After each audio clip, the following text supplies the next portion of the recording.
அத்திரி முனிவர், அனசூயை தேவி இவர்களுடைய தவத்தின் பலனாக பிறந்தவர் தான் சந்திர பகவான். சந்திர பகவான் பொதுவாகவே மனோகாரகன்னு சொல்லுவோம். மகிழ்ச்சி இருந்தா வாழ்க்கை, கலைத்திறமை, செல்வம், புகழ், நல்ல பிள்ளைகள், நல்ல மனநல, எல்லா விதங்கள்லுமே ஒரு மாதிரி செழிப்பா இருக்கணும், அழகா இருக்கணும் அப்படின்னா சந்திர பகவானுடைய அனுகிரகம் தேவை. ஸோ இவரையே அதிபதியாக கொண்ட கடகராசிக்காரர்களுக்கு வணக்கம். சந்திர பகவான் அதிபதினாவே கடகராசிக்கு எப்படி இருப்பாங்க? ரொம்ப அழகா இருப்பாங்க. இவங்க மற்றவங்களை பேசி மயக்கணும், இல்லை ஏதாவது செயல்பாடுகளால ஒருத்தவங்களை இம்ப்ரெஸ் பண்ணணும்னு அவசியம் கிடையாது. இவங்க இருக்கக்கூடிய இடங்கள்ல மற்றவர்களுக்கு தன்னால ஒரு ஈர்ப்பு இருக்கும். ஏன்னா நம்ம நிலாவை பார்த்து யாருங்க ரசிக்காத ஆட்கள் யாராவது இருக்காங்களா? அது போலதான் அழகு, பேரு, புகழ் எல்லா திறமையும் இருந்தாலும் கடகராசி கஷ்டப்படுறதுக்கான காரணம் எப்படி சந்திர பகவான் ஒரு 15 நாள் வளருதும் 15 நாள் தேர்துமா இருக்காரோ அதே போலதாங்க. எப்ப இவங்க சந்தோஷமா இருப்பாங்க, எப்ப இவங்க கஷ்டத்துல இருப்பாங்கிறது சொல்லவே முடியாது. இவங்களுக்கு எதுவுமே நிரந்தரம் கிடையாது. இதனாலதான் கடகராசி பார்த்தீங்கன்னாக்க ஒரு மாதிரி மனசு அலைப்பாஞ்சுக்கிட்டே இருக்கும். இவங்களுக்கு திருப்திங்கிற ஒரு நிலையே இருக்கவே இருக்காது. ஆனா மத்தவங்களுக்கு உதவி செய்தே என்ன சொல்றது, நலிஞ்சு போன ராசினாக்க கடகராசி சொல்லலாம். கடகம் அப்படின்னாவே என்ன தெரியுங்களா? தியாக உள்ளங்க. அம்மாவுடைய மனசுதான் கடகராசி. அது ஆண்களா இருக்கட்டும், பெண்களா இருக்கட்டும், வயதானவங்கள கூட இருந்தாலும் சரி. பெரிய பெரிய அதிகார தோரணையில, அதிகார பதவியில உட்கார்ந்ததுனாலையும் கடகராசிக்காரர்கிட்ட அந்த என்ன சொல்லுவாங்க, பாவம் பாக்குறது இந்த வேலை கடகத்துக்கிட்டே இருக்கும். பாட்டுக்கு ரோட்ல போயிட்டு இருப்பாங்க. திடீர்னு யாராச்சும் ஒருத்தவங்க வருத்தப்படுற பார்த்துட்டானா போதும், அப்படியே மனசு உருகி போடும். இந்த பதிவு பார்த்தீங்கன்னா தலை பார்த்துப்பீங்க, மனம் உருக போகக்கூடிய கடகராசின்னு தான் போட்டிருக்கும். புரியுதுங்களா? உங்க மனசு பார்த்தீங்கன்னா ரொம்ப இலக்கண மனசு. இது எல்லாருமே பயன்படுத்திப்பாங்க. எல்லாருமே உங்களால நல்லா இருப்பாங்க. ஆனா உங்களால நல்லாவே இருக்க முடியாது. போட்டி, பொறாம, அடடா இவெல்லாம் நல்லா இருக்காளா, இவனா நல்லா இருக்கானா அப்படின்ற ஒரு சுத்தி முத்தியும் ஏன் கூட போறவங்கல இருந்து எல்லாருக்குமே உங்கள் மீது ஒரு கண் இருந்துட்டு தான் இருக்கு. இது இல்லைன்னு உங்களால மறுக்க முடியாது. கண் திருஷ்டியாலவே கவலைப்படக்கூடிய ராசி கடகராசி. எல்லாருக்கும் நல்லது நினைப்பாங்க. ஆனா சத்தியமா இவங்களால பாத்தீங்கன்னாக்கா ஒருத்தருக்கு ஈரம் கூட துரோகம் நினைக்க தெரியாது. சட்டுன்னு உணர்ச்சி வசப்படுறாங்க. ஜலராசி இவங்க. ஸோ பாச மிகுதி அதிகம். புரியுதுங்களா? தாய் எல்லாரையும் சந்தோஷமா வச்சுக்க நினைப்பாங்க. மனசுனாக்க தங்கமான மனசுக்கு சொந்தக்காரங்க. வெள்ளை மனசு அப்படின்னு சொல்லுவாங்கல்ல, அதாவது வெள்ளை மனசு பிள்ளை குணம். ஓகேவா? சாத்வீக குணம். அமைதியை நினைப்பாங்க. அமைதியா இருக்கணும், எல்லாருக்கும் நல்லது நடக்கணும்னு நினைக்கிறது. தெய்வத்துக்கிட்டே இவங்க போய் வழிபாடு செய்யுங்க. 1 கோடி ரூபாய் கையில கொடுத்துட்டு கூட இந்த வச்சு நீ பொழைச்சிக்கோ அப்படின்னாக்கா சுயநலமா சிந்திக்க தெரியாது. ஸோ இதை வச்சு நம்ம யாருக்காவது உதவி பண்ண முடியுமா? போதும், எனக்கு இவ்வளவு கொஞ்சமா போதும் அப்படின்னு நினைக்கக்கூடியவங்க. அந்த போதுங்கிற அந்த கொஞ்சத்தை கூட மற்றவங்க யாருக்காவது தேவை இருந்தா அதை விட்டு கொடுக்கறதுக்கும் தயங்காதவங்க தான் இந்த கடகராசிக்காரங்க. தன்னலம் இல்லாம உழைச்சு தனக்கு எதுவுமே வேண்டாங்கிற அளவுக்கு எல்லாருக்கும் எல்லாத்தையும் கொடுத்தாலும் கடகத்திற்கு மீதி எடுக்கக்கூடிய பேரு புகழ் என்ன தெரியுங்களா? சுயநலவாதி. பெருசா கொடுத்துட்ட. இப்படி மற்றவர்கள் கொஞ்சம் கூட நன்றி விசுவாசமே இல்லாம இவங்களால ஒட்டுமொத்த வாழ்க்கையும் சுரண்டிக்கிட்டு நல்லா இருந்தும் இவங்களை தூத்தக்கூடிய ஆட்கள் பல பேர். பல துரோகங்களை பல வகைகள்ல சந்திச்சு கண்ணீராலேயே ஒவ்வொரு நாளையும் கடந்து வரக்கூடிய ராசினாலையும் கடகராசி தான். இவங்களுக்கு அழகு இருக்கு, பேர் இருக்கு, புகழ் இருக்கு, திறமை இருக்கு, எல்லாமே இருந்தும் ஏன் இவ்வளவு கஷ்டம் அப்படின்னா இவங்களுக்கு அலைப்பாயக்கூடிய மனசு. இவங்களோட மனசை இவங்களுக்கு கட்டுப்படுத்த தெரியறதில்ல. புரியுதுங்களா? அதாவது மனம் போன போக்குன்னு சொல்லுவாங்க, அது போல இவங்க நடந்துப்பாங்க. இப்போ ஒன்று யோசிப்பாங்க, இந்த வேலையை இன்னைக்கு செஞ்சு முடிச்சிடணும் அப்படின்னு செய்யறதுக்கு ஆரம்பிச்சிருவாங்க.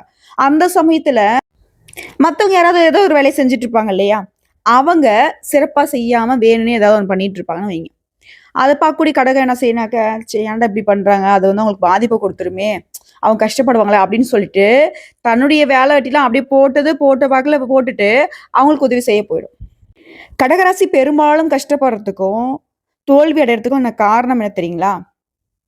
மற்றவங்களுக்காக மெனக்கடுறது, மற்றவங்களுக்காக உழைக்கிறது, மற்றவங்களுக்காக விட்டு கொடுக்கறது. இதனால மட்டும்தான் கடகம் கஷ்டப்படுது. இது இல்லைன்னு கடகராசிக்கால மறுக்கவே முடியாது. அதே போல இவங்களே நினைச்சாலும் அந்த மனசை மாத்திக்க முடியறதில்ல. நினைக்குவாங்க, நம்ம இனிமேல் சுயநலமா இருக்கணும், அவங்களாம் இப்படி நடந்திருக்காங்கல்ல, அப்படி பண்ணிட்டாங்க, இப்படி பண்ண உணர்ச்சி வசப்படும், கோபப்படுவாங்க. ஆனா தனக்கு துரோகம் செஞ்ச, தனக்கு இழப்பை ஏற்படுத்திய அந்த ஒரு நபரே திரும்ப உதவி கேட்குறாங்க அப்படின்னா கொஞ்சம் கூட தயங்காம எப்பா சாமி, நீலாம் என்ன ஒரு அதிசய பிறவி, நீ தெய்வமே இருந்தா கூட இந்த இடத்துல வந்துட்டு அது உதவி செய்யாது, கோவப்படும். ஆனா நீ எப்படி செய்யற அப்படின்னு நம்ம கேட்கக்கூடிய அளவுக்கு கடகம் வந்து எல்லாத்தையும் மறந்து உதவி செஞ்சுட்டு கம்முன்னு வந்துரும் இல்லையா? இப்படிப்பட்ட தெய்வங்களுக்கே மேலான குணம் கொண்ட கடகத்திற்கு சனி பகவான் மற்றும் சூரிய பகவான் இவங்களுடைய இணைவு புதன் பகவானுடைய வீட்டுல நடக்குது. அதனால நவ பஞ்சம யோகம் உருவாகுது. சாதாரண யோகம் இல்ல, ராஜ யோகம். இதன் காரணமா கடகராசிக்காரர்களுக்கு வாழ்க்கையில எந்த மாதிரியான மாற்றங்கள் நிகழப்போகுது? மாற்றமா ஏற்றமா? உங்களுக்கு ரிசல்ட்டை சொல்லிட்டு நான் வந்து பதிவு தொடங்குறேனே. அதிர்ஷ்டங்க. அதாவது ஜோதிட ரீதியா எல்லா கிரகங்களுமே தொடர்ந்து வந்து நகர்ந்துகிட்டே இருப்பாங்க. இப்போ உதாரணத்துக்கு சொன்னா நவகிரகனுடைய தலைவன் சொல்லக்கூடிய சூரிய பகவான் 30 நாளுக்கு ஒரு முறை, அதாவது மாதத்துக்கு ஒரு முறை இடம் மாறுறது. அதை பொறுத்த வந்து தமிழ் மாதமே நமக்கு கணக்கிடப்படுது இல்லையா? அதே போல சந்திர பகவான் 2 நாள், புரியுதுங்களா? 2 நாள் 6 மணி நேரம்னு கரெக்டா சொல்லலாம். செவ்வாய் பகவானா 1.5 மாசம், 45 நாள்ல இருந்து ஒரு 60 நாள் எடுத்துப்பார். புதன் பகவானா 30 to 45. குரு வருஷத்துக்கு ஒரு முறை. சுக்கிர பகவானா 25 30 நாட்கள், அதாவது 1 மாசம். சனி பகவான் 2.5 வருஷம். ராகு பகவான் 1.5 வருஷம். கேது பகவானும் 1.5 வருஷம். ஸோ 18 மாதங்கள். ஓகேவா? ஸோ இப்படி ஒவ்வொரு கிரகமும் ஒரு குறிப்பிட்ட கால இடைவெளியில் இடத்த மாத்திக்கிட்டே இருக்காங்க. அந்த சமயங்கள்ல ஒரே ராசி கட்டத்துல 2-3 கிரகங்கள் இணைவதும் உண்டு. ஸோ அங்க ஆல்ரெடி வந்து பார்த்தீங்கன்னாக்கா அந்த கட்டத்துக்கு உரியவர் இருப்பார், ஒரு ஓனர் இருப்பார். அந்த சொந்த வீடுங்கிறது வந்து இப்போ கடகராசின்னு வச்சுக்கோங்க. கடகராசிக்கான ஓனர் யாரு? சந்திர பகவான். அந்த இடத்துல வந்து பார்த்தீங்கன்னாக்கா மற்றவர்களுடைய அதிபதிகள் வந்து இடம் மாறி அந்த இடத்துக்கு வர்றப்போ சில நேரங்கள் யோகங்கள் உருவாகும், சில நேரங்கள் பாதங்கள் உருவாகும். ஆனா இப்போ வந்து பார்த்தீங்கன்னாக்கா நவபஞ்சம யோகம் அப்படிங்கிறது கன்னி ராசியில இருக்கக்கூடிய ஆல்ரெடி அவருக்கு அதிபதி புதன், அந்த இடத்துல சூரிய பகவானும் சனி பகவானுடைய சேர்க்கைங்கிறது உங்களுக்கு யோகத்தை கொடுக்க போகுது. இதோட இந்த யோகத்தை ஏன் நம்ம இவ்வளவு பெருசா பேசுறோம் அப்படின்னாக்க 30 வருடங்கள் கழித்து தாங்க அந்த சூரியனும் சனி பகவானும் சேர்ந்திருக்காங்க. இந்த சக்தி வாய்ந்த நவபஞ்சம ராஜயோகம் அப்படிங்கிறது 3 தசாப்தங்களுக்கு அப்புறம் உருவாகி இருக்கு. ஸோ இதனால கடகராசிகளுக்கு ஒளிமயமான வாழ்க்கை உருவாக போகுது. அது எந்தெந்த இடங்கள்ல சிறப்பான காலகட்டமா இருக்க போகுது, தொழில் எப்படி இருக்கும், வாழ்க்கையில சிறப்பான மாற்றத்தை அனுபவிக்க போறீங்களா, வேலை இருக்கிறவங்களுக்கு எப்படி இருக்கும், எல்லாத்தையும் தெளிவா பார்க்க போறோம். ஸோ அந்த வகையில இந்த ராஜயோகத்தினால உங்களுக்கு பொருத்தமான வேலை கிடைக்கும். வேலையில் இருக்கவங்களுக்கு மதிப்பு மரியாதை புதிய பொறுப்புகள் கிடைக்கும். இதுவே சொந்தமா தொழில் செய்றீங்க, வியாபாரம் பாக்குறீங்க அப்படின்னாக்க முடிக்கவே முடியாத வேலைகளை கூட இப்ப சரியா முடிக்கிறதுக்கு சிறந்த காலமா இருக்கும். உங்களுடைய தலைமைத்துவ திறன், நிர்வாகத்திறன் எல்லாமே வலுவா இருக்க போகுது. அதே போல பல்வேறு ஒப்பந்தங்கள் இருந்து லாபத்தை பெறுவதற்கான வாய்ப்புகளுமே அதிகம். புதிய வியாபாரத்தை தொடங்குவதற்குமே இந்த காலம் உங்களுக்கு சாதகமா இருக்கும். இதுல ஆரோக்கிய பிரச்சனைகள் எல்லாமே சரியாகுதுங்க. இந்த ராஜகம்ங்கிறது உங்களுக்கு நேர்மறையான பலன்களை கொடுக்க போகுது. திடீர் பணவரவு, தொழில் வாழ்க்கையில வளர்ச்சி, புதிய பொறுப்புகளுக்கான வாய்ப்புகள், உடைய ஆபீஸ்ல நீங்க வேலை பார்க்கக்கூடிய இடங்கள்ல இருந்த பிரச்சனைகளுக்கு எல்லாத்துக்கும் முடிவு கிடைக்க போகுது. கூட வேலை பார்க்குறவங்களுக்கு ஆதரவா இருப்பாங்க. மேல் அதிகாரிகளே உங்களுக்கு வழிகாட்டுவாங்க. நிறைய புதிய விஷயங்களை கத்துக்க போறீங்க. அதே நேரத்துல உடைய நிதிநிலை நல்ல வலுவா இருக்கிறதுனால பெரிய தொகையை சேமிக்க முடியும். குடும்ப வாழ்க்கையில அமைதியும் மகிழ்ச்சியும் நிறைந்திருக்க போகுது. உடைய வாழ்க்கை துணைக்கிட்ட தரமான நேரத்தை செலவழிக்க போறீங்க. ஆரோக்கியமான உரையாடல்கள் வந்துட்டு கடகராசியுடைய வாழ்க்கை துணைக்கிட்ட இருக்கும். கடந்த கால பிரச்சனை கூட இப்ப முடிவுக்கு கொண்டு வர போறீங்க. நவபஞ்ச ராஜகங்கிறது வாழ்க்கையில கடகராசிகளுக்கு பொற்காலத்தை அளிக்க போகுது. இந்த யோகம்ங்கிறது பல்வேறு விதமான விஷயங்கள்ல உங்களுக்கு அதிர்ஷ்டங்களை அள்ளி கொடுக்க போகுது. எந்த வேலை வேணா பெண்டிங்ல நீங்க போட்டு வச்சிருக்கலாம். ஒரு வீடு கட்டுற வேலையா இருக்கலாம், இல்ல ஒரு தொழில் தொடங்குற வேலையா இருக்கலாம். ஏதாவது ஒரு வேலை இழுபறியா இருந்துச்சா அந்த வேலைகள் எல்லாமே இப்ப சிறப்பா செஞ்சு முடிச்சுப்பீங்க. குறிப்பா சட்ட சிக்கல்கள்ல இருந்து நிவாரணம் கிடைக்கும். இதோட வியாபாரிகளை வந்து பார்த்தீங்கன்னா பெரிய லாபங்களை நீங்க எதிர்பார்க்கலாம். அதே நேரத்துல வேலையில் இருக்கிறவங்களுக்கு பதவி உயர்வுகளும் ஊதிய உயர்வுகளும் இப்ப கிடைக்குங்க. மேலும் குடும்ப வாழ்க்கையில மகிழ்ச்சி இருக்கிறதுனால, நல்லிணக்கம் நிறைஞ்சிருக்கிறதுனால உங்களுடைய திட்டங்கள் எல்லாமே இப்போ நிறைவேறும். உழைச்சிக்கிட்டே இருந்தீங்க, உயர்வு இல்லை. ஆனா உழைப்புக்கேற்ற உயர்வும் வெற்றியும் இப்போ உங்களை தொடர போகுது. அதே போல காதல் உறவுகளை பொறுத்த வரைக்கும் உடைய வாழ்க்கை வந்து நம்பிக்கைக்கு உரியதாக மாறப்போகுது. உடைய மனைவி அல்லது காதலி உறுதியான ஆதரவு கொடுப்பாங்க. மொத்தத்துல நம்பிக்கையோட உற்சாகத்தோட நீங்க முன்னேறத்துக்கான சிறந்த நேரமா இந்த நவபஞ்சம ராஜயோகம் அமைய போகுது. இப்போ இந்த நவபஞ்சம ராஜயோகம் சொல்றியம்மா அப்படின்னா என்ன அப்படின்னு தெரியாதவங்க நிறைய பேர் இருப்பாங்க இல்லையா? நவ அப்படின்னா 9. அது 9ஆம் வீட்டின் அதிபதி 5ஆம் வீடு, பஞ்சம அப்படின்னா 5ஆம் வீட்டின் அதிபதியோட நல்ல இடத்துல இணைவதனால உருவாகக்கூடிய ஒரு பெரிய யோகம் தான் இந்த நவபஞ்சம ராஜயோகம். இப்ப கன்னி ராசியில சனி அமைதி, தாமதம், கட்டுப்பாடு. சூரியனை பொறுத்த வரைக்கும் அதிகாரம், மதிப்பு. ஸோ 2 பேருடைய இணைவுங்கிறது ஒரு அரிதான நிகழ்வு. கடகராசிக்காரர்களை பொறுத்த வரைக்கும் கன்னி உங்களுக்கு வந்து 3ஆம் பாவம். ஸோ 3ஆம் பாவம் அப்படிங்கிறது துணிவு, முயற்சி, உடன்பிறப்புகள் இது தொடர்பான இடம். சனி சூரிய பகவானுடைய இணைவுங்கிறது உங்களுக்கு இப்போ மன வலிமையை கொடுக்கும், அறிவுல வளர்ச்சி கொடுக்கும், தொழில முன்னெடுத்து கொடுக்கும். ஸோ எல்லாத்தையும் சமாளிக்கக்கூடிய பெரும் சக்தி உங்களுக்கு கிடைக்க போகுது. இதில் குறிப்பிட்டு நான் சொல்றேன், தொழில் மற்றும் வருமானத்தை சொல்றேன். புதிய பதவிக்காக காத்துட்டு இருக்கீங்க, பொறுப்புகளுக்காக காத்துட்டு இருந்தீங்க, தலைமை நிலைக்காக காத்துட்டு இருந்தீங்க அப்படின்னாக்கா நீங்க காத்திருந்த பதவி உயர்வு, பொறுப்புகள், தலைமை நிலைகள் கிடைக்கிறதுக்கு வாய்ப்புகள் அதிகம். அதே போல அரசாங்கம், நிர்வாகம், சட்டம் இது போன்ற துறைகள்ல நீங்க இருந்தீங்கன்னாக்கா கூடுதல் மதிப்பு மரியாதை கிடைக்கும். அதே போல வியாபாரம் செய்றீங்க, ஆண்களா இருங்க, பெண்களா இருங்க, புதிய ஒப்பந்தங்கள், வெளிநாட்டு தொடர்புகள் இப்ப பெறுவீங்க. அதே போல நிதிநிலை, எந்த பேச்சு வந்தா என்ன, நம்ம எல்லாருடைய நினைப்பு எங்க இருக்குது, பணவரவு ஏதாவது கிடைக்குமா, இருக்கக்கூடிய கடனை வந்து நான் சமாளிச்சிருவேனா, என்னுடைய தேவைகள் வந்து பூர்த்தி ஆகுமான்னு யோசிப்போம் இல்லையா? அந்த வகையில நிதிநிலை ரீதியா வருமானம் சீரா உயரும். நீண்ட கால நிதி திட்டங்கள் இப்ப வெற்றி கொடுக்கும். சனி சூரிய பகவான் இவங்க 2 பேருடைய சக்தியும் சேர்ந்து பழைய கடன் சுமைகளை முழுமையா அடைக்க உதவி பண்ணுவாங்க. அதே போல அறிவு மற்றும் திறமைகள், கலை, கல்வி, ஆராய்ச்சி, தத்துவம் இது போன்ற துறைகள்ல உங்களுடைய ஆர்வம், திறமை அதிகமாகும். தன்னம்பிக்கையோட செயல்படுவீங்க, உங்களுடைய பேச்சு திறன் மேம்படும், சமுதாயத்துல மதிப்பு மரியாதை உயரும். அடுத்த குடும்பம் மற்றும் உறவுகள் எப்படி இருக்கும்? உடன்பிறப்புகள், அது வந்து பெண்களா இருக்கலாம், ஆண்களா இருக்கலாம், சகோதர சகோதரிகிட்ட உங்களுக்கு உறவுங்கிறது வலுவா இருக்கும். பெற்றோர் மற்றும் மூத்தவங்களுடைய வழிகாட்டுதல் உங்களுக்கு ஆதரவு கொடுக்கும். இதோட குடும்பத்துடைய மொத்த மரியாதையும் புகழும் உயர்வது உறுதிங்க. அடுத்து ஆன்மீகத்துல முன்னேற்றம். இந்த சனி பகவான் பொறுத்த வரைக்கும் கடகராசிக்கு எப்பவுமே சின்ன சின்ன சவால்களை கொடுத்துக்கிட்டே இருப்பாரு. அந்த வகையில தியானத்தை கத்துக் கொடுப்பாரு, ஒழுக்கத்தை கத்துக் கொடுப்பாரு, பொறுமையை கற்பிப்பாரு. சூரிய பகவான் பொறுத்த வரைக்கும் ஆன்மீக பாதையை உங்களுக்கு வெளிச்சப்படுத்தி காட்டுவார். இதனால மன அமைதி, ஆன்மீக வளர்ச்சி, நல்ல கர்ம பலன்கள் கிடைக்கும். இதுல கடகராசி கவனிக்க வேண்டிய விஷயங்கள் பார்த்தீங்கன்னா, சனி சூரியனுடைய இணைவுங்கிறது சில சமயம் உங்களுக்கு மன அழுத்தத்தை கொடுக்கலாம். ஸோ இந்த நேரங்களில் பொறுமை அவசியம். சின்ன சின்ன தடை தாமதங்கள் வந்தாலும் அது எல்லாத்தையும் நீங்க ஈஸியாக சமாளிச்சிருவீங்க. அந்த தடைகளும் தாமதம் கூட உங்களுக்கு வளர்ச்சிக்கான படிக்கட்டுகள்னு சொல்லலாம். அதே போல ஆரோக்கியத்துல சோர்வு. சூரிய பகவான் அப்படின்னாவே வெப்பம் தாங்க, உடல் சூடு அதிகரிக்குங்க. இதனால கடகராசி அதிகமா வந்துட்டு தண்ணி குடிக்கணும், சீரான உணவு எடுத்துக்கணும், யோகா பண்றது ரொம்ப அவசியம். சுருக்கமா சொல்லனாக்க இந்த நவபஞ்சம ராஜகம் கடகராசிகளுக்கு முயற்சியாள வளர்ச்சி, தொழில முன்னேற்றம், குடும்ப நன்மை, ஆன்மீக முன்னேற்றம் எல்லா விதங்களுமே நன்மைகள் உண்டாகும். இதோட பொறுமையோட உழைக்கிறீங்க அப்படின்னாக்கா அடுத்த 2-3 வருஷங்கள்ல வாழ்க்கையில பெரிய மாற்றங்கள், மதிப்பு, மரியாதை, பேரு, புகழ் எல்லாமே கிடைக்கும். ஓகேங்களா?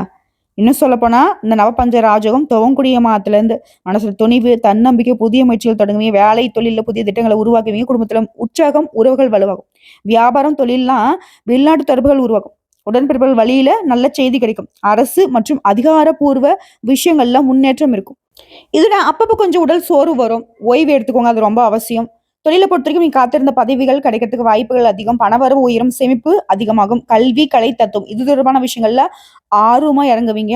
வெளிப்படையான பேச்சால மதிப்பு உயரும். சனி சூரியனுடைய சக்தி வந்துட்டு உங்களுக்கு தியானம், யோகாவெல்ல ஆர்வத்தை கொடுக்கும். நண்பர்கள் வழியில நன்மை, ஆதரவு கிடைக்கும். குடும்பத்துல அமைதி, மகிழ்ச்சி நிலவும்.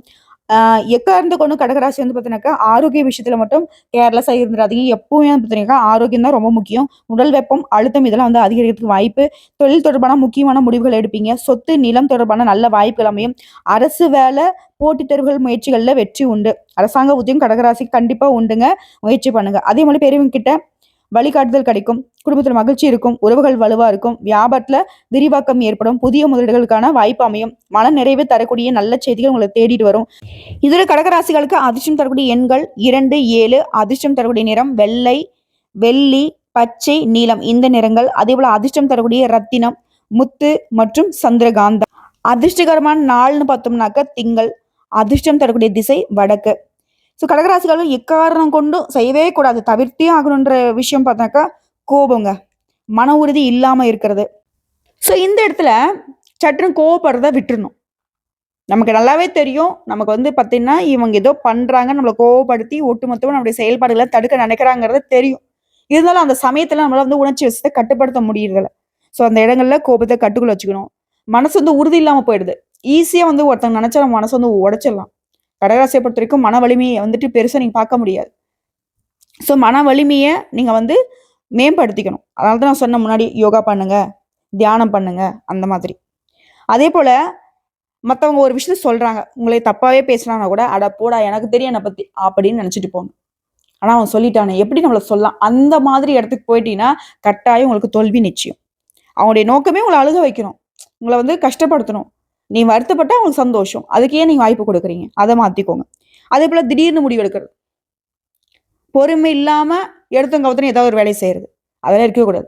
கடகத்த பொறுத்தவரைக்கும் பொறுமை தான் ரொம்ப ரொம்ப அவசியம். இது இன்னைக்கு மட்டும் இல்ல, என்னென்னைக்கும் உங்க வாழ்க்கைக்கு பலன் தரக்கூடிய அமைப்பு. ஸோ பொறுமையா கடகராசி ஒரு விஷயத்துல வந்து இறங்குது, செய்யுது அப்படின்னாவே அந்த இடத்துல அவங்களுக்கு வந்து வெற்றி வந்து உறுதி அப்படின்னு எழுதி வச்சுக்கலாம். ஆனா அவசரமா ஏதோ முடிவு எடுக்குறீங்க. அவசரமா ஒரு வேலைய செய்றீங்க. மத்தவங்களும் வந்து அவசரப்படுத்துறாங்க அப்படின்னாக்கா, அந்த இடத்துல ஏதோ நமக்கு தப்பு நடக்க போகுதுங்கிறத நினைவுல வச்சுக்கோங்க. அதேபோல கடன் வாங்கி செலவு செய்றது. நீர் ராசினால அதிகமா செலவு செஞ்சுட்டே இருப்பீங்க. அதெல்லாம் வேணாம். ரூ. 1 இல்லாதப்ப தான் நமக்கு அது கஷ்டம் தெரியும். செலவுனா கடகராசி வந்து ஆடம்பரமாலாம் செலவு பண்ணாது. மத்தவங்களுக்காக செலவு பண்ணும். மத்தவங்க ஆடம்பரமா இவங்கள வந்து பயன்படுத்திப்பாங்க. ஸோ அதனால நான் கடகராசிக்கு என்ன சொல்றேன்னா, உன்கிட்ட ரூ. 10 இருந்தாலும் சரி, அத மறைக்க பழகு. சேமிக்க பழகு. யாருக்கும் குடுக்காத. புரியுதுங்களா? அதேபோல உன்னுடைய ரகசியங்கள எல்லார்கிட்டயும் சொல்றத தவிர்த்தே ஆகணும். கடகத்துக்கு வந்து பெரிய டிராபேக், பெரிய தோல்விக்கான காரணம், பெரிய கஷ்டத்துக்கான காரணமே இதுதான். யார்ட்ட தன்னோட ரகசியத்த சொல்லணுங்கிற ஒரு புரிதலே இல்லாம இருக்கீங்க. ஸோ என்ன பண்றேன்னா, திரும்பவும் சொல்றேன், ஒரு பேனா எடுத்து கூட நோட் பண்ணிக்கோங்க. கோவப்படாதீங்க. உணர்ச்சி வசப்படாதீங்க. யாரு என்ன சொன்னாலும் கேட்காதீங்க. புரியுதுங்களா? நல்லதே சொன்னா கூட உங்க மனசுக்கு என்ன படுதோ அத பண்ணிட்டு போங்க. இதோட எந்த ஒரு முடிவும் திடீர்னு எடுக்காதீங்க. பொறுமை அவசியம். எதுலயுமே வேகம் காட்ட வேணாம். அதேபோல கடன் வாங்காதீங்க. பண விஷயத்துல கராரா இருங்க. ரகசியத்த யார்ட்டயும் சொல்லிறாதீங்க. சந்திர பகவான் பலமா இருந்துட்டா பரவால்ல தப்பிச்சுப்பீங்க. அவரே உங்களுக்கு பலவீனமா இருந்துட்டா, சோலி முடிஞ்சுச்சு. திடீர்னு உட்கார்ந்து அழுற அளவுக்கு மன அழுத்தம் வந்துரும். மனசோர்வு வந்துரும். ஓகேங்களா? ஸோ இதெல்லாம் சரி கட்டணும் அப்டின்னா, யோகா பண்றீங்களா, தியானம் பண்றீங்களா, என்ன வேணா பண்ணுங்க, பண்ணாம போங்க. ஆனா, உங்களுடைய மனச வந்துட்டு ஆன்மீக ரீதியா மாத்தி விட்டுடுங்க. புரியுதுங்களா? ஒரு தூய்மையான நீரு, அது போய் சாக்கடைல கலக்கறதுக்கு போது, அத வந்து நம்ம மாத்தி வயலுக்கு மாத்தி விட்டாக்க, அந்த தூய்மையான நீரால அந்த பயிர் வளர்ந்து நெறைய பேருக்கு உதவிகரமா இருக்கும் இல்லையா? அது போல தான். இந்த கடகராசிய பொறுத்தவரைக்கும் ஆன்மீகத்துல இறங்கிட்டா போதும். உங்களால பல பேருடைய வாழ்க்கை வெளிச்சமா மாறும். புரியுதுங்களா? ஃபர்ஸ்ட்டு ஆன்மீகத்துக்கு போயிட்டாவே நீங்க இன்னும் சிறப்பான ஆட்களா மாறிடுங்க. பொதுவாவே தெய்வீக குணம் கொண்டவங்க நீங்க. ஆன்மீகத்துல போயிட்டீங்கனாக்கா, இன்னும் தெய்வ வாக்கு மாதிரி சொல்லிடுவீங்க. பொதுவே கடகராசிகள் வந்து இப்ப வந்து சொன்னாவே நெறைய விஷயங்கள் பளிச்சிருக்கும். இவங்களே வந்து தனிப்பட்ட முறையில யோசிப்பீங்க. "என்னடா இது நம்ம எங்கேயோ இது பார்த்த மாரி இருக்குதே! இது ஆல்ரெடி நடந்த மாரி இருக்கே!" அப்படின்லாம் சொல்லுவீங்க. புரியுங்களா? வேணா நீங்க யோசிச்சு பாருங்க. இந்த சமயத்துல கூட உங்களுக்கு ஒரு கனவு வருதுன்னா கூட வந்து பார்த்தீங்கன்னாக்கா, அந்த கனவு வந்து பலிக்கும். கடகத்துடைய கனவு வந்து பலிக்கும். ஏன்னா, மனோகாரகன் சந்திரனுடைய ஆதிக்கம் கொண்டவங்க நீங்க. ஸோ, அதனால கனவுகள் அப்படிங்கிறது உங்களுக்கு சர்வசாதாரணமாலாம் வராது. நெறைய கற்பனை கலந்தவங்க தான். ஆனா, கனவுகள் அப்படிங்கிறது பலிக்கூடிய அளவுக்கு ஆன்மீக ரீதியா ஆண்டவருடைய அருளால தான் அது வந்து உங்களுக்கு வரும். அதேபோல கடகராசிகளுக்கு அதிர்ஷ்டம் தருகிற தெய்வங்கள்னு கேட்டனாக்கா, உங்களுக்கு மூல தெய்வமே அம்பிகை தான். பார்வதி, காமாட்சி. அதேபோல சந்திர பகவான். சூழ்நிலை அடிப்படையிலான தெய்வங்கள் பார்த்தீங்கன்னாக்கா, செல்வ வளத்துக்கு மகாலட்சுமி தாயாரோட வழிபாடு செய்யுங்க. அதேபோல ஆரோக்கியம் சிறப்பா இருக்குனாக்கா, துர்க்கைய வழிபாடு செய்யுங்க. உங்களுடைய வலிமை வந்துட்டு மேம்படணும் அப்படின்னாக்கா, சுடலை மாடசாமி, ஆஞ்சநேய பெருமான வழிபாடு செய்யுங்க. கல்வி மற்றும் அறிவு சார்ந்த விஷயங்களுக்கு சரஸ்வதி, தட்சிணாமூர்த்திய வழிபாடு செய்யுங்க. அதேபோல அனுதினமும் கடகராசி சொல்ல வேண்டிய மந்திரம் கேட்டனாக்கா, ஓம் சோம் சந்திராய நமக. இந்த மந்திரத்த தினமும் 11 அல்லது 27 முறை கட்டாயம் சொல்லணும். இதனால மன அமைதி கிடைக்கும், ஆரோக்கியம் மேம்படும், செல்வ வளம் கூடும், நல்ல அதிர்ஷ்டம் கிடைக்கும். ஸோ எழுதி வேணா வச்சுக்கோங்க. திரும்பவும் சொல்றேன். ஓம் சோம் சந்திராய நமக. நான் ஏம்மா தினமும் இந்த மந்திரத்த சொல்லணும்னு கேட்கறவங்களுக்கு ஒரு விஷயம் சொல்லிக்கிறேன். ஃபோனுக்கு சார்ஜ் போடுற மாரி தான். கடகராசிகளுடைய சக்தி மேம்படுறதுக்கு இந்த மந்திரம் உதவும். நான் முன்னாடி சொன்னதா மன அமைதி, ஆரோக்கியம், செல்வம், நல்ல அதிர்ஷ்டம் கிடைக்கிறதுக்கு இது பேருதவியா இருக்கும். அதேபோல நீங்க போக வேண்டிய கோவில்கள். திருமுல்லைவாயில் சோமநாதர் கோவில். இது வந்து சந்திர பகவானுடைய ஸ்தலம். அதேபோல பிரசித்தி பெற்ற சந்திர ஸ்தலம்னு கேட்டாக்க திங்களூர் சந்திர பகவான் திருக்கோவில். கடகராசிகளுக்கு சிறந்த ஸ்தலம். அதேபோல ஆன்மீகம், ஆரோக்கியம் சார்ந்ததுக்கு காஞ்சி காமாட்சி அம்மன் கோயில், சிதம்பரம் நடராஜர் கோயில். இதோட சூரியன் சனி கடகராசியோட உறவு இப்ப எப்படி இருக்கு? கடகராசிக்காரர்களுக்கு சூரிய பகவானை பொறுத்த வரைக்கும் சிறு சவால்களை கொடுப்பார். ஏன்னா சூரிய பகவான் சிம்ம ராசியில உச்சம். இப்ப சந்திர பகவான் மற்றும் சூரிய பகவானுடைய உறவு அப்படின்னாக்க நாங்க ஜோதிட ரீதியா பிதா புத்ரா உறவுன்னு சொல்லுவோம். ஸோ கலவையான பலன்களை கொடுப்பார். நல்லதையும் பண்ணுவாரு, கொஞ்ச நேரத்துல அமைதியா இருந்துருவாரு. பாதத்தை கொடுக்க மாட்டாரு, அது மட்டும் எழுதி வச்சுக்கோங்க. அதே போல சூரியன் உங்களுக்கு அதிகார மதிப்பு கொடுக்கக்கூடியவர். இவரையே ஈகோவை தூண்டு விடுவாரு, கோபத்தை கொண்டு வருவார். அதையும் பார்த்துக்கணும். ஸோ அனுதினமும் சூரிய பகவான் நமஸ்காரம் பண்ணாக்க இதை நம்ம சமாளிச்சிடலாம். அடுத்து சனி பகவான் கடகராசிக்கு பாதக மற்றும் சவால் தரக்கூடிய கிரகம். சூரிய பகவானாவது நீங்க நம்பிடலாம், சனி பகவான் நம்பவே முடியாது. சரிங்களா? அதனாலதான் அந்த அஷ்டம காலத்துல படாத பாடுபட்டுட்டீங்க. தூக்குல ஒண்ணுதான் தொங்கல, உசிர மட்டும் தான் மாச்சிக்கல, அந்த அளவுக்கு கஷ்டப்பட்டுட்டீங்க. ஸோ இந்த நேரத்தை பொறுத்த வரைக்கும் உங்களுக்கு சூரிய பகவான் துணை நிற்கிறாரு. சந்திர பகவான் மீது சவாலை திணிச்சாலும் சனி பகவான் உங்களுக்கு ஒழுக்கத்தை கற்றுக் கொடுப்பாரு. உழைப்பால உயர்வை அடையிறதுக்கான வாய்ப்பு கொடுப்பாரு. என்ன கொஞ்சம் உயர்வையும் உழைப்புக்கு ஏற்ற நல்ல பலன்களையும் மெதுவாக கொடுப்பாரு. ஆனா அது நிரந்தரமா இருக்கும், பயப்பட வேணாம். ஸோ சனி சூரிய பகவானுடைய இணைவு கடகராசிகளுக்கு ஒட்டு மொத்தமா 3ஆம் பாவத்தில் இருக்கிறதுனால மனதைரியம், தொழில் முன்னேற்றம், தலைமைத்துவம் இது எல்லாமே அதிகமாகும். பழைய தடை சவால்கள் எல்லாமே விலக போகுது. உறவுகள் தொடர்பான எல்லா விதமான செயல்பாடுகளையும் வலுவான நிலையை நீங்க பார்க்க போறீங்க. ஆரம்பத்துல கொஞ்சம் அழுத்தம் இருந்தாலும் மிகப்பெரிய வெற்றி அடைய போறீங்க. சாதகமான இணைவு தான், உழைப்புக்கு பலன் உறுதி. ஸோ கடகராசி மறக்காம சந்திர வழிபாடு பண்ணுங்க. ஓம் சோம் சந்திராய நமக்கு இந்த மந்திரத்தை அனுதினமும் சொல்ல மறவாதீங்க. இது வாழ்நாள் முழுக்க உங்களுக்கு அதிர்ஷ்டத்தை தரக்கூடிய மந்திரம், எழுதி கூட வச்சுக்கோங்க. இதோட உங்களோட ஜாதக கட்டத்துல சனி பகவான் எங்க இருக்காரு, சூரிய பகவான் எங்க இருக்காரு, புதன் பகவான் எங்க இருக்காரு அப்படிங்கிறத கமெண்ட் பாக்ஸ்ல பதிவிடுங்க. அந்த கட்டத்திற்கான பலன்களை கமெண்ட் பாக்ஸ்ல தெரிவிக்கப்படும். வாழ்த்துக்கள்.